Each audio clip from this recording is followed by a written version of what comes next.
Game आया मिठो छ मिठो। वाओ क्या मीठो स्वाद छ समोसा को। ए प्याक पनि गर्दिनु ल। अच्छा ठीक छे ले। कति रुपैयाँ भयो? 20 टका भयो।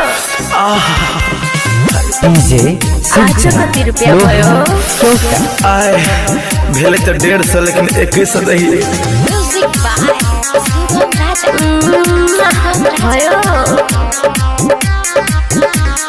चल गिर गिट जना चले छोड़ी रोड पे, रोज समोसा खा कुनौली वाला मोड़ पे, काला काला धागा बांधे गोरा गोरा गोड़ पे, पैसा कहिया दे भी छोड़ी लिख जल्दी बोर्ड पे।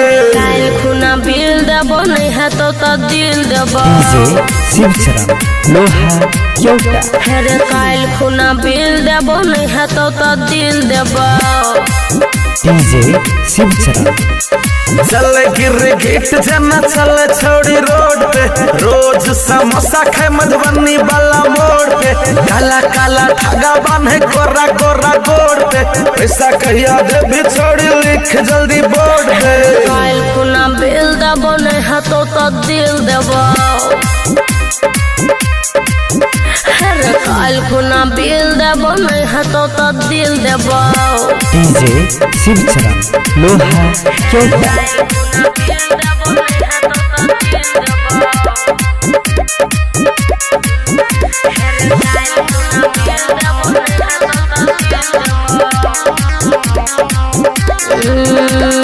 सुन छोड़ा सुन चिकन, समोसा तो खाई छी बट मोटावे छी कहाँ। समोसा तो खा का पसैर गेली गे, अब पैसा कौड़ी दैला बिसैर गेली गे।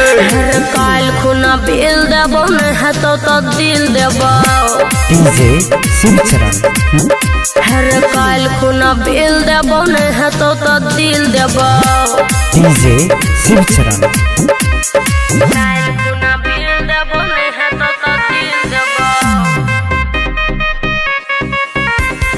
काल खुना बिल देबो नहीं है तो शिवचरण लोहा क्योटा।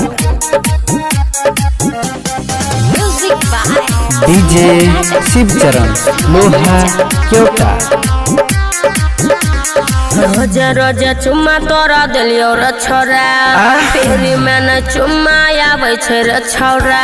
हो अब कथी करबे तोही कह हो काका, अब पैसा जे नहीं देते तो मार देते पापा। अरे काल खुना बिल देबो नहीं है तो दिल देबो।